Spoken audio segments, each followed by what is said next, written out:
I'm Drake Sinatra. It's Ricky Lee, baby. Goddamn Sam. And you're listening to the Made Podcast. So starting out, man, we just wanted to tell y'all a little bit about ourselves and let you know our journey, where we come from, you know, what city, what hood we from and everything like that. We're going to start with Ricky Lee and go down the line there. How y'all doing, man? I'm Ricky Lee, the H-Town underdog. You know, live in the flesh, man. I'm going to give y'all a little insight and a little background. First, I started off as an artist in the Houston scene. Did a little rapping, regional, you know, tried to get hot. But everybody ain't, you know, don't make it to the top. So you got to kind of evolve, and I kind of moved behind the scenes and start managing and engineering and producing, like executive producing. So, you know, little club promoting also. So I'm kind of like rooted deep in the, you know, in the music industry. So yeah, man, real third ward legend. Third ward's finest, baby. Yeah, really. And of course, I'm Drake Sinatra. I'm originally from Texas City. I've been living in Houston for about 7 years. I interviewed this man probably about 2 years ago on my own show when I used to do a show by myself. And man, we've been rocking ever since. You know what I'm saying? Real dude. Showed me love. You know, I ain't from here. I don't know a lot of people, but here I am, you know. Well, man, you already know, man. DJ Young Sam, a.k.a. Goddamn Sam, man.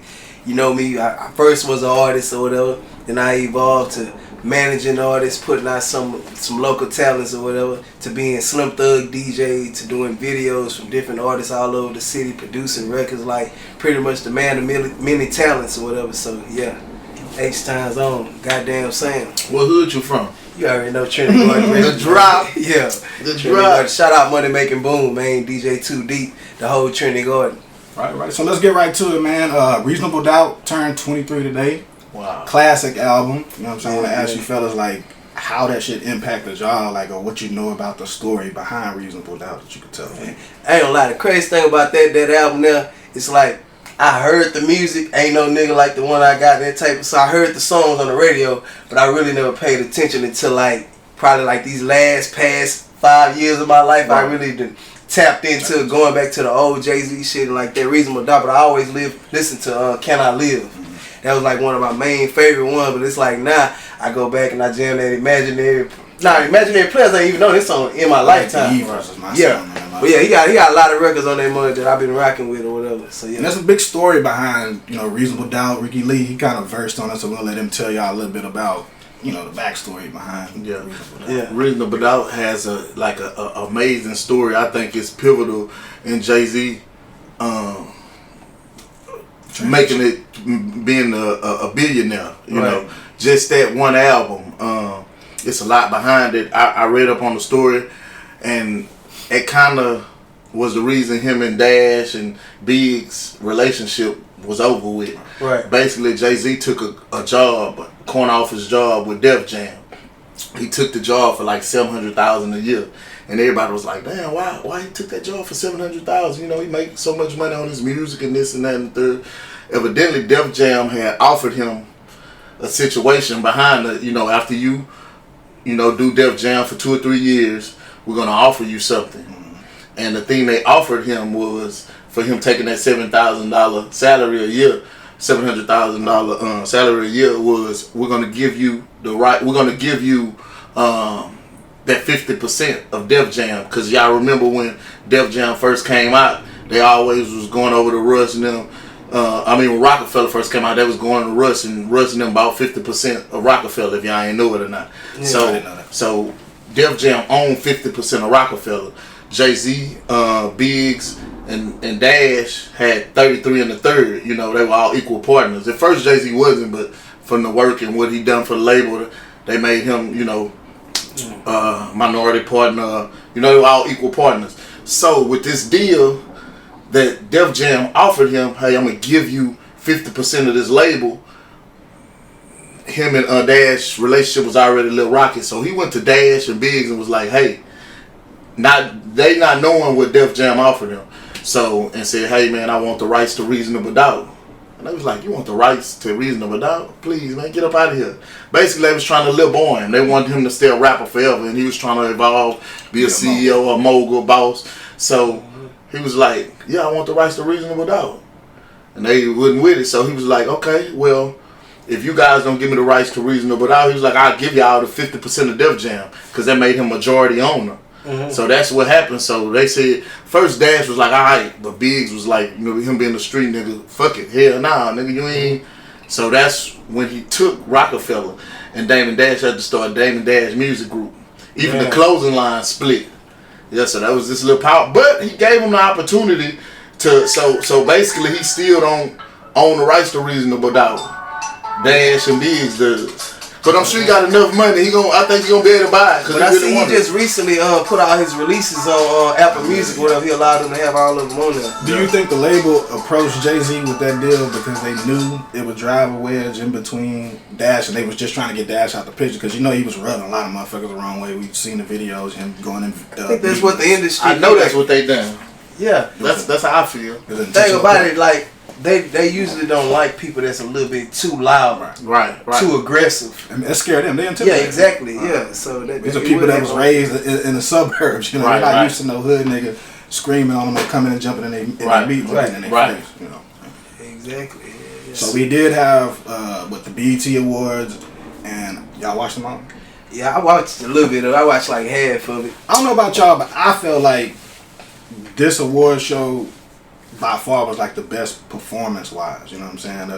I think it was the best in a while because you know at one point in time black people I'll just say certain black artists they weren't showing up to the BET Awards no more. Right. But now I feel like now we starting to want to empower things that's black or whatever. So now you got people like Rihanna end up being there, and it's like you really was surprised to see Rihanna in the crowd or whatever. So everybody stepping out and coming out or whatever. So who was your favorite performance?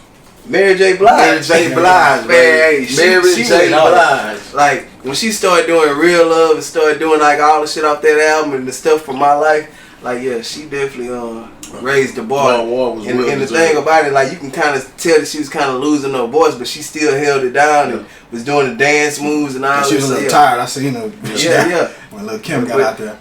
Yeah. She did her thing though. I really, even though. You know, everybody ain't gonna do it perfectly, whatever flaws and all, she still killed it. Whatever. I feel like that was like the highlight of the whole award. My favorite performance was the Baby. And I liked it because he came out with the costume. You know what I'm saying? I don't know if y'all remember back in the times when Busta, Missy Elliott, and them used to come out and do the costumes and shit. Hip hop was fun. You know, I like that. That's what he doing too. I like that. He giving it that fun look. Lizzo, you know, y'all know she got some Houston ties. She originally from Detroit. She moved to Houston when she was 10, A-Leaf to be exact. So, you know, I liked her performance as well. I haven't heard much. Yeah, she really represented. She did her thing, man. Definitely. And that was really like my first time ever like hearing it. Same here. Yeah. And I did follow you, Lizzo, in case you do. Yeah, I did. Based off of that. We had Billy Ray come out there, and we was talking about a little bit earlier before the cameras and shit came on, like, do y'all feel like black people are a little too accepting? You know what I'm saying? Because we saw what happened with Lil Nas when he had the Wrangler deal. You know, the country music side, they didn't like that. You know, we saw what happened when Beyonce went and performed at the Country Music Awards. They didn't like that. But I don't know if y'all saw anything. I didn't see any backlash with Billy Ray coming and performing. It seemed like people enjoyed it. Yeah, it was like they welcomed him to a black barbecue. Right. Exactly. That's what it is. Like. The thing about it, I think black people, we just some forgiving people. We really want more peace than anything. So it's like when it come to embracing somebody, if you ain't causing no harm to us, we ain't gonna cause no harm to you. And we respect talent. Really, at the end of the day, he really helped. He helped that record because rise. The country genre started hating and said it wasn't country music and this and that and the third, and he stood up and said, "Who are y'all to say what's not country music?" As a matter of fact, I'm gonna jump on it. Nice country music. Yeah. And at that time they took it off the country music charts. I remember. Right. Yeah. And now it's number one on all the charts. So I just feel like, man, I just gotta quit whining. You know what I'm saying? If a person is talented in a genre that, you know, they not usually in, you know what I'm saying? Like if you got a nigga that play hockey, right, let him play hockey. You know what I'm saying? We accept people at all times when they come and do music or do their thing, you know, on the black side, and we just want the same. And really, music is damn near all over the place right now. Cause you can say you got a hip hop artist, like let's just say a young boy, but then he'll sing the whole song. So then you like, damn, is it R&B and rap? Right. You know, like Yeah, so it's like kind of a mixture of everything. Everybody taking something from everywhere and just putting their own little splash on. That's how they creating a whole different sound or whatever. Well, my favorite part of the show, man, was Tyler Perry's speech. Yeah, Man, it really inspired me, bro. When you having people tied into your dreams tied into you. To your success. Man. And the part when he said he just want to help you get across the street, man, my brother, I need some help. Help me across the street. Nah, for real though, I get it. I dig it, bro. It's like that's what's up. Even when Taraji said her little, cause she introduced him, and she was like, he's the first director to pay her what she was worth, and it was by a black man, and it was real special to her. So I even googled him too. So he on his way to 800 million right now. So it's just a blessing to see somebody that looks like us, like Jay-Z and Tyler Perry, become a billionaire in my lifetime. So right. I think we watched them come from the beginning that's dope. to now. Yeah, like we actually witnessed that shit. Right. Did y'all catch Offset little dance routine and shit? How y'all feel? I ain't catch it, but I heard it. Man, I ain't even see nothing else after that. I liked it because that make me feel like the artist care. You know what I'm saying? When you're an artist, you always supposed to be trying to critique your craft and get better. You know what I'm saying? You have so many people that want to just get up and they just rapping on the microphone. They don't give a fuck. You paid your money and that's it. But then you have other people. I put Beyonce in that category. You know, that's somebody that I feel like she really try to give you a good show. You know what I'm saying? And that's really what it's all about. That's the feeling I got when I saw it. I was like, damn, this nigga really want to be a performer. He really want to entertain us. He don't want to be just another rapper that get up here with a microphone and a cup and he just talking. You know what I'm saying? Right. Yeah. I feel like the Migos and became really that super group. Right. Like usually you see the groups always breaking up and all this type of shit. Even though they did solo projects, them niggas still rocking with each other, and I think that's a strong foundation that them niggas got, that they able to do solos and still be a group, and a successful group. Like what else group do we have right now really in the industry other than the City Girls? And one of them is missing right now, but these niggas been together for a minute. They've been holding it down, so yeah. So who you think now the strongest in the group? I'm gonna say Offset. Yeah, most definitely Offset. Nah, I ain't gonna lie, I'ma still stick with Quavo, man. At the end of the day, I feel like all of them niggas is talented in their own way. Offset can dance, but that nigga Quavo, that voice, like that nigga got that voice, that nigga on the hook, like that pure water, like he makes the whole song. I think the sound been getting a little stagnant though. You know, I know like the last album that came out, I saw a lot of people that was kind of like lukewarm on it because it was like just the same old shit that we used to hearing from them.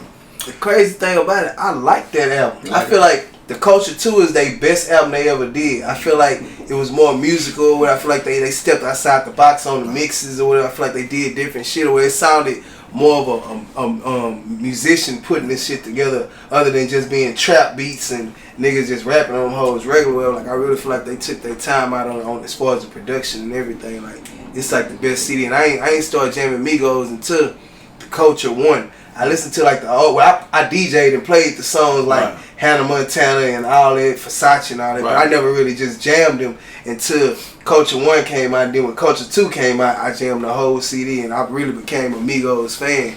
I'm gonna be honest with you, Versace and Hannah Montana, back in that time at first, just to be totally honest, I didn't think they were all that talented at first. Yeah, I didn't either. They showed me something different, bro. They showed me something really different, bro.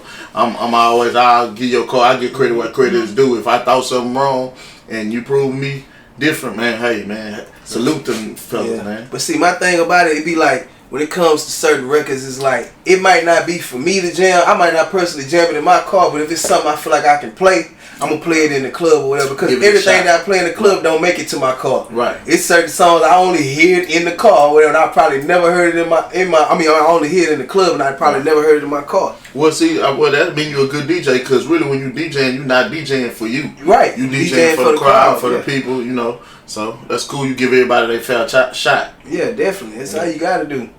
Can't be a DJ that's in your feelings. Yeah. For sure. Y'all saw the MVP vote. How y'all felt? Like I just asked. I know it's not a sports podcast, but I wanted to ask because we're in Houston. Y'all thought Harden, you thought he got fucked over? To be honest, no. I think so. I do. I think Harden should have won it. I think he didn't win it for the same reasons that they didn't give it to LeBron for a couple of years. They felt like, oh, he already won a couple. We'll give it to the next best person.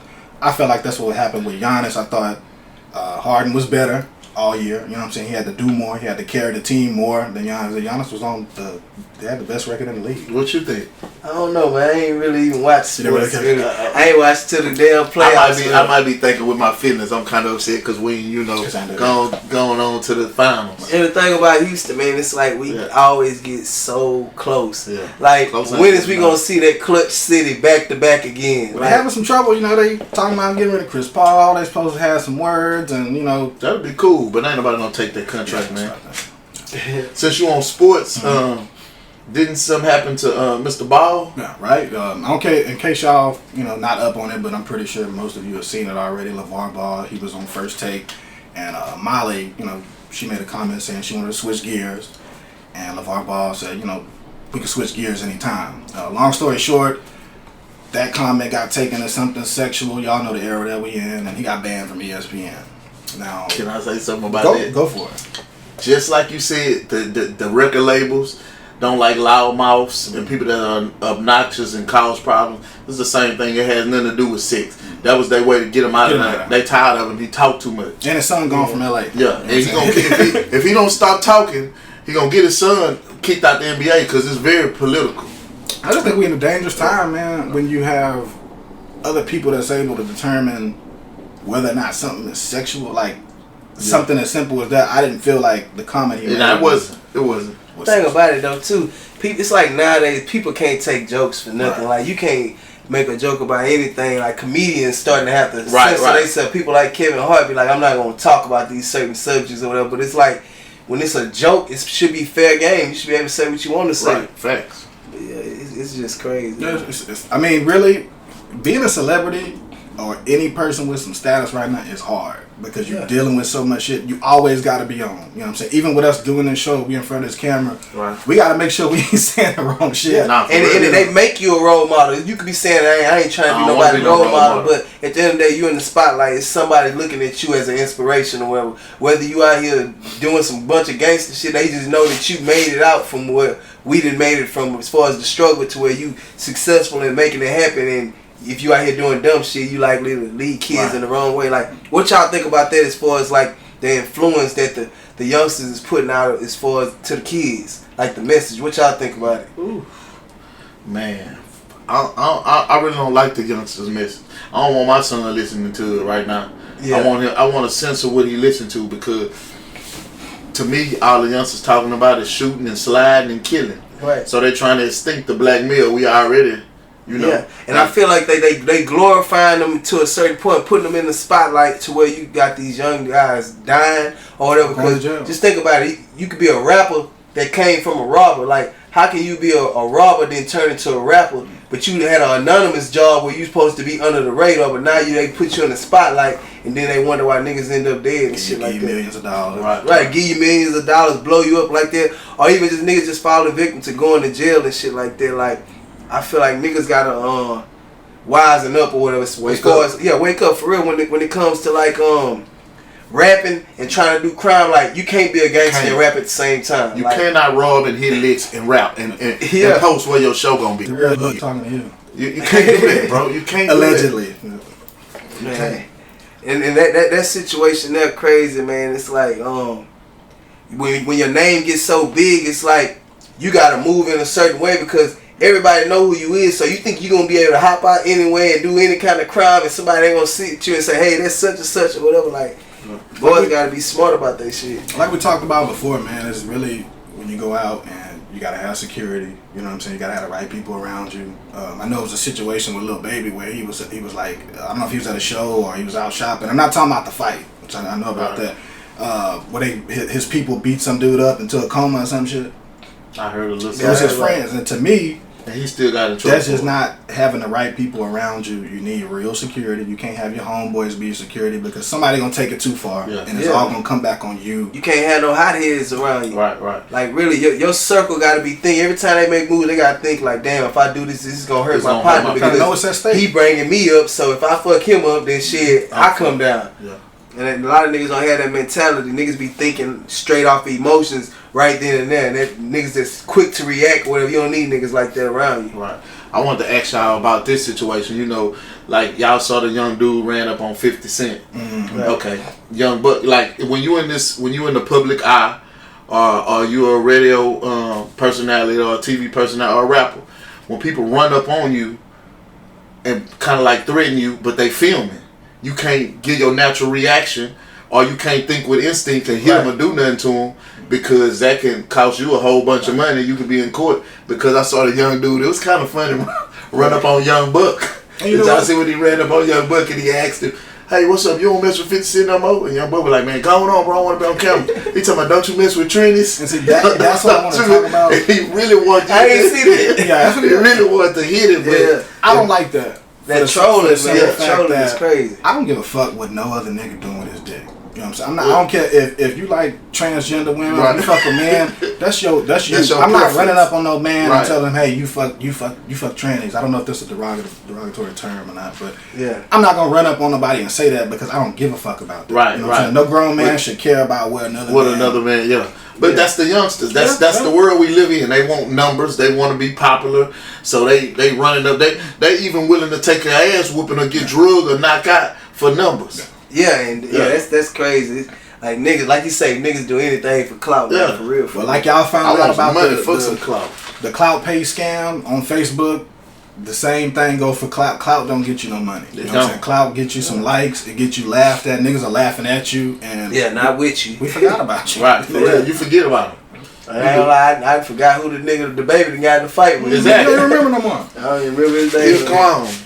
And as far as the influence go, man, I think really, it's like the younger kids are way more influenced by what they see than we were. I know when I was younger, they had rappers that was, you know what I'm saying, go kill, fuck the cops and fuck the police. We knew it wasn't But we real. knew it was music. You know what I'm saying? And you know what? That's the thing about it. Like, I had a talk with a youngster before or whatever, and I was asking, I was like, do you think that the stuff that you listen to, that they really did that? And he'd be like, yeah. I say, I be like, they not doing that right now. But I say, they basically telling you what they did in the past, and you supposed to look at this like a life lesson as far as like, you don't want to go down that road. You're not supposed to look at it and glorify it. And then you like look at the videos nowadays, like, back in the day when niggas was really shooting video, niggas had a video with girls up in there. Right. Now All every video niggas. is niggas and All guns. niggas and guns. And it's going viral. Yeah. I'm looking at little dudes out of Houston. Little niggas dancing in a circle with, guns. You know Yeah. what really hit me But- to that shit? Jeezy. I remember watching a documentary about Jeezy. And, you know, he always rapping about how he smoke weed and shit. Right, He right. don't even smoke weed. He said he don't smoke weed. He don't like how it make him feel. So that made me think like, you know, these niggas really not doing none of this shit. It's just entertainment. You know what I'm Right, saying? right. Yeah. Mike Epps said something about that. He was like, man, y'all niggas stop popping all these perks, stop popping all these pills and narcos. He was like, man, y'all listen to these rappers and they taking vitamins and they working out every day, eating vegetables, going to Whole Oh, Foods. you listen to this chick like City Girls, like fuck a nigga and all that type of shit, and And then she she pregnant. yeah. Like, man, they gotta wisen up. Stop Future living popped your out life first, he be trying to be dead. like somebody else and be Switch yourself. don't even do drugs. Don't even do. But if he did all shit he telling y'all, he would be dead. And see, he stopped doing drugs on this wizard or whatever. I think he said he stopped Right. some of the drugs or whatever, but he didn't tell nobody because he didn't want nobody to be like, oh, okay, this is CD. He not gonna be on no drink or nothing like Right. that. So I don't even want to hear it. Like, he wanted them to just listen to the record and just see Right. that, hey, this a whole new future or whatever. I ain't gonna lie, I've been rocking with Future music. Like, I feel like I made a tweet the other day and I was talking about how Future pretty much like set the tone for Atlanta. Like, he brought a whole new sound, whole new wave that everybody pretty much copied off. Adapted. But it's like they can never master it like him. Like, Right. whenever Future come on, you know, hey, That's that's that sound there or whatever. But I feel like that nigga done really created a wave for the whole city of Atlanta or whatever to where T-Pain got on 106 and Park and spilled the beans and said he used auto-tune to where everybody went and looked that shit up, and then And you got started niggas doing like it. Future that took it and brought it into his own little way, and then now you got all these people coming up under him or whatever, and they pretty much, you know, they praising him for bringing on that new sound. I think Wayne, Chief Keef, and who we was just talking about, Future. I think for this new era of music, they probably the most influential. You know what I'm Right, saying? yeah, definitely. Chief Keef brought in all the gangsta shit. the gangster shit. Y'all know what Wayne did. You know what I mean? And then Skateboard Future brought in bands. the singing that opened us up to Young Thug coming around. You know what I'm saying? Right, yeah. The Rich Homies and the Wiley and Lucci's. Right. Yeah. And Young Thug had his gun charges dropped, by the way, so shout out to him too for doing that. He had the gun charges in L.A. From the Lil Wayne shit. I believe so. There was some gun charges in L.A. that got dropped due to lack of evidence. Yeah, man. So what else y'all got on y'all mind, man? How is life? Just tell it what's going on with y'all. What y'all got going on? Man, I can't complain, man. I'm just at the studio grinding, man. Man, right now, man, I got a couple things in the work. Right now, I'm working on this new movie I'm writing for my nigga Slim Thug. We don't have a name for it yet, but it's gonna be a dope ass H-Town film or whatever. We trying to do like a new age H-Town version of Friday. Then I'm working on my album, The Streets Is Mine, my new single out right now called Jungle. Right now, we just started shooting the video for it, so you looking out for that real soon. Man, I got so much shit going on. I want a verse, bro. I'm working with so many artists right now. Like right now, I'm definitely working with Ken the Man, OTB, Fast Lane, got Young Martez, like a lot of the H-Town artists. Whatever, I'm rocking with all of them right now. We all just really putting in that work, and I see everybody pretty much grinding, getting focused again. Or I feel like the energy in the city is real good. Like my boy Team Stack Keezy, he got this Thursday thing he do at Platinum 420, where he been doing like little mixes and having all the artists come to host it or whatever. So like that's been a real good look for the city. So I feel like everybody working. Slim Thug new mixtape, King of the North. I've been in the studio with that nigga every night or whatever, and we've been working on that shit. It's been coming out live. I got in the studio with Kirko last week. This nigga got some hits, like some undeniable ass hits. Like when I first heard What Your Name Is, I was back in Motions. What that was like, 2000 and I don't know, like 2009 or something. I think 2009 or something around those times, whatever. But yeah, like he got a record right now called Back Then. And this mother is so jamming. It's like it give you that feeling when you heard Drinking My Cup, when you heard What Your Name Is, like all this hits, it give you that same feeling. So I feel like Kirko really finna come out with a banger right now. And yeah, man, it's a whole lot going on in the H right now. Shout out to 1501 and T Fairs and Megan Thee Stallion. Yeah, let's talk about the Stallion. Let's talk about the Stallion. Yeah, because man, like when the first time I really started jamming the Stallion, like I listened to this shit she did with DJ Chose and whatever. It was like, first of all, I'm from Houston. It was like a freestyle she did, and it's called What the Fuck I Want. Right. And I was running that mug in the club, and then it's like later I end up hearing that Big Old Freak, and that Big Old Freak just, it's like that record there. It still gives you that roots of the H-Town feel. Right, it does. That's what makes us so live. And then by Pimp C being her favorite rapper and all that type of shit, I feel like that right there just makes her so dope for the simple fact that she's uplifting, still repping the legends that been passed or whatever, R.I.P. Pimp C, and then she's keeping the H-Town country shit alive, whatever, where she coming out with the damn cowgirl hats and shit like that. So she really keeping it Texas, and that's the thing. Like for so long, we just sit around here and like we run away from our sound. Like today, man, I've been jamming a bunch of what is it, Major Figures or Marv Figures? Marv Figures. Yeah, Marv Figures, Steady Ballin'. Yeah, I've been jamming some Fat Pat today or whatever. Like we got a crazy culture. Like that's what we really need to touch on. We gotta talk about this culture. Why do you? Because I be hearing a lot of people like trying to get away from the Houston sound. Like why do you think people running from it? I don't know what it is. The thing about it is we've been caught up in this Houston sound for so long that people, they get tired of shit. You got tired of the Warriors winning. Even though they're a great team, we just get tired of seeing them win. So it's like, these youngsters nowadays, they got tired of hearing this Houston sound. But when you think about this Houston sound, and the stories behind it, this shit's so legendary. Like, my nigga, I listen to that shit and just being a motherfucking bubble. Like, I don't want to hear nothing else for the rest of the day. I mean, it's just so much history. Like, like today, I was listening to Slim Thug. I represent this. This is his first mixtape. So me listening to this motherfucker, I can damn near tell you where I was at that time when I was listening to this CD. Like I remember, nigga, I didn't even have a copy of them. I had to put that motherfucker on the tape for my partner who had a CD of it. So it was like shit. Then later I ended up going to Soundwaves and got my own copy or whatever. Right. Soundwaves ain't even around no more. So that's really like some what 1999, 2000 type shit or whatever. So like this Houston culture, it's so much or whatever. Like when you think about the OGs or whatever, like these niggas was really in the streets or whatever. Like Rick, I know you can tell us a lot about the Fat Pat days. Cause see, me being from the North, I talk about more of the Slim Thugs and the Arch Lee and the Swisher House era. But I was a north side nigga that also jammed that south side shit. Right, like right. when I was young, listen to it, I didn't even know niggas was talking about us until it was over down there. So shit, when niggas saying knock the player haters down on the other side, nigga, I'm not even knowing because I'm so young. I'm just jamming this shit. But then like nigga listen to it like damn they was talking about us, but it's like man it still ain't no hate or whatever because that shit's so legendary and the times that it brought to us whatever like nigga can't forget that shit like that was a great time in Houston or whatever. So I don't know why people try to erase this history. Like we gotta keep this Texas shit alive. We gotta continue keep letting niggas know where we come from or whatever. Like this story gotta be told or whatever because when it comes to the drink.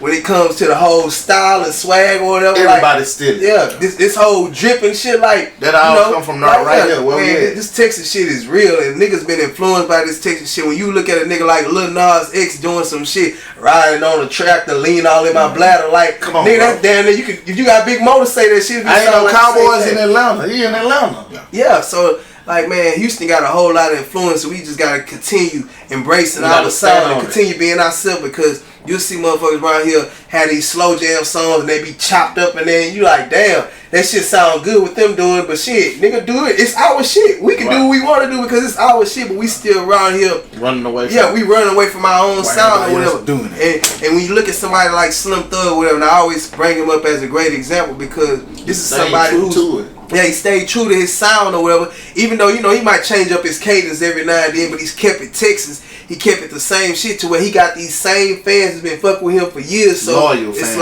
like, this nigga he can put out whatever he want to put out. He ain't got to do no promotion. Well, they be wondering why Slim Thug ain't going out here doing all this shit because this nigga could sit right here and make money right here in Texas. Like he talking about a nigga that was 17 and became a millionaire with a Bentley and all that shit off of here in Texas. Right. Selling CDs or whatever. So like this Houston shit is a real big legacy. Like niggas really gotta tap in and know what's going on around here. Like we gotta start putting out more documentaries. We gotta start letting niggas know where this shit come from. Like a lot of people out of town, they don't even know about this old north side and south side shit. How the city was really divided. Like me, nigga, I never came to the south side really until 2005 when I graduated and linked up with DJ Chill. Like nigga, other than that, nigga, this shit was so foreign to me. But then once I got over here, I just started working with DJ Chill. Now I run into niggas like Rick, and then before you know it, the niggas took me all through the hood to where my music career really started on the south side. I started on the south side to where I'm meeting Short Dog, I'm meeting Ricky Lee, I'm meeting Kiki, like all these niggas coming up to the shop, Killer Calion. I'm meeting all them through the south side of where we're doing business with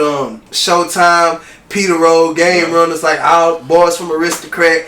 Man, it's like so many Southside people showed me love to where it's like I built my name over here to where then I went back to the north. It was all family already because I was already known on the north. Right. So yeah, man, this Houston history, man, it's rich. It's a big deal. It's rich. Back in the height of it, like how serious was that shit? You know what I'm saying? Man, it was serious. Could you go to the north side? Because you say you're from the south. I'm from the south. I could go to the north side because I had family. You know what? This was a pivotal point in my life. I wanted to cry.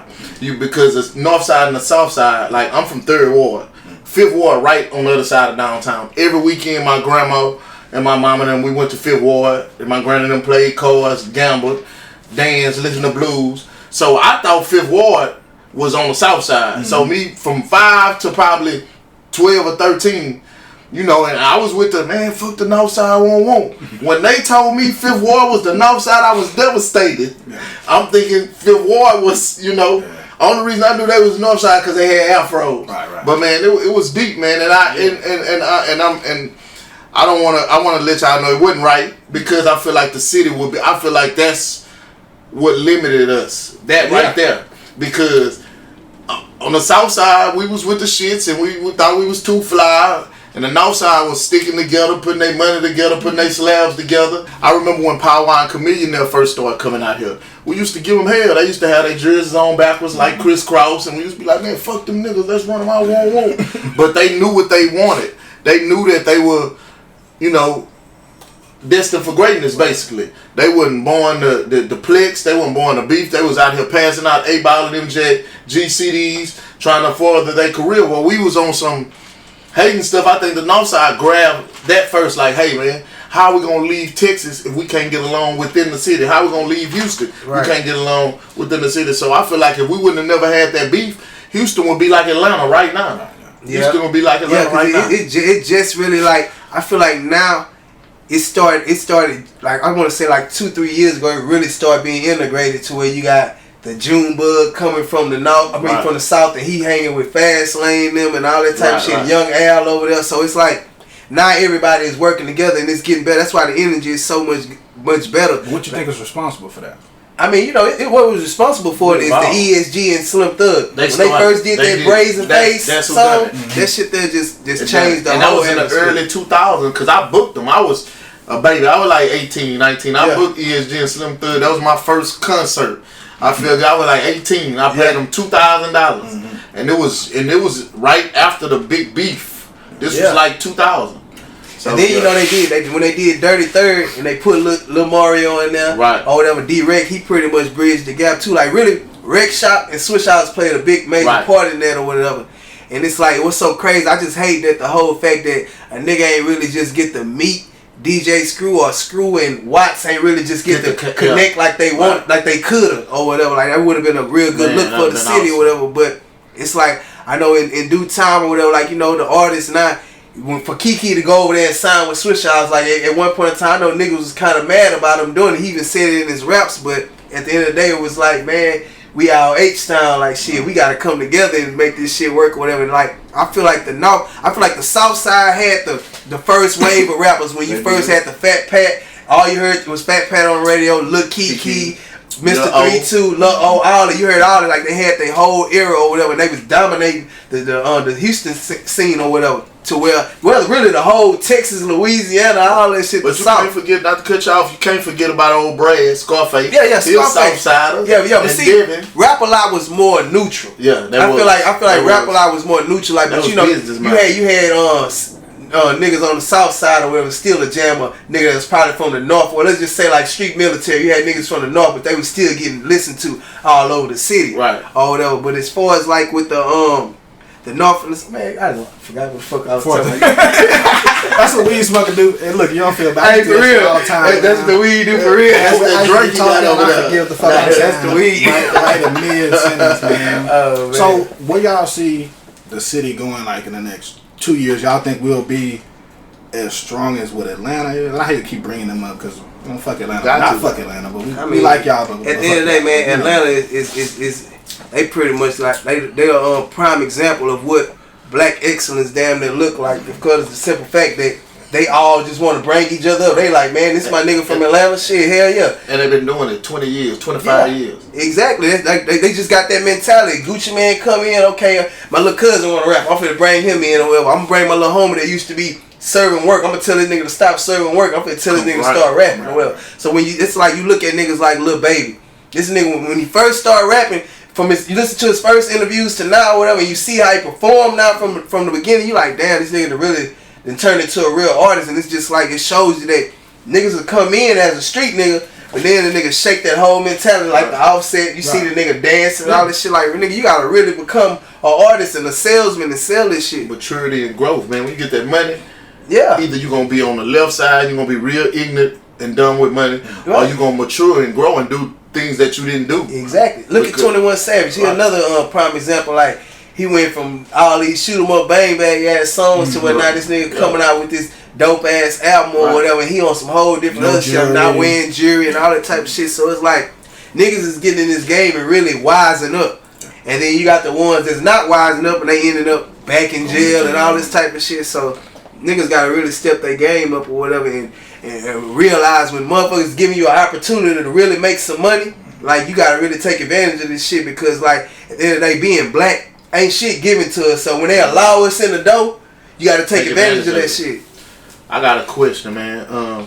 What can we do in Houston to kind of make our music platform a little bit like Atlanta's? Because I noticed this. I remember watching Lil Baby when he first, me and Martez was in Atlanta, and they go to like music conference type showcases out there, and they showcases are dope. Even in Dallas, the showcases are dope.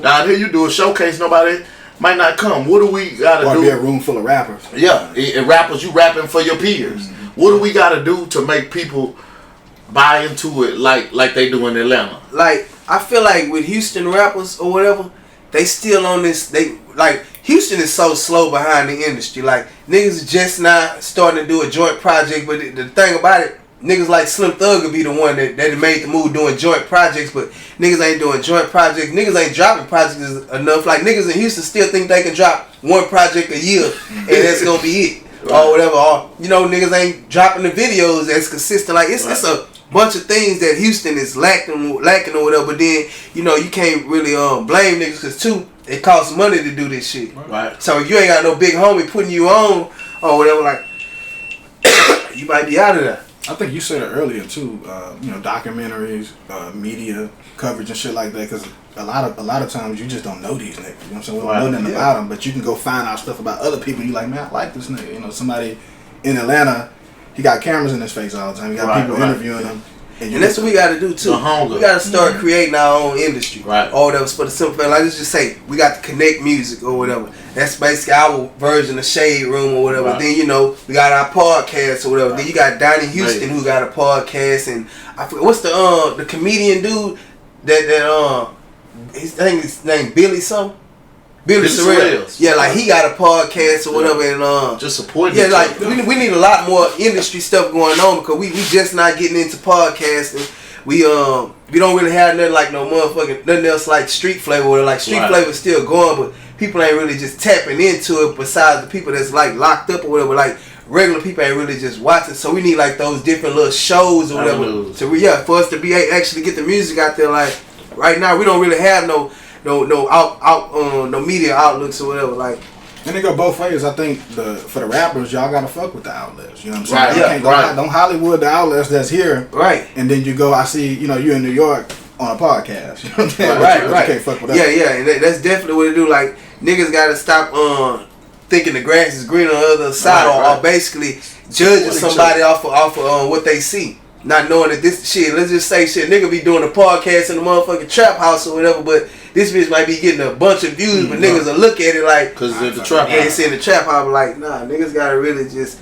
look past that, like start really embracing the city and supporting everything that's pretty much supporting them. Yeah.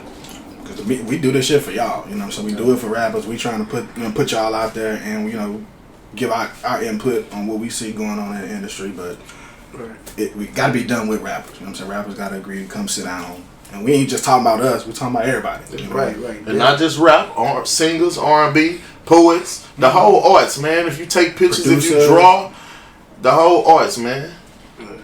Well, man, it's been a dope show, man. I feel like we covered a lot this show right here, man. Y'all stay tuned for episode number 2, man.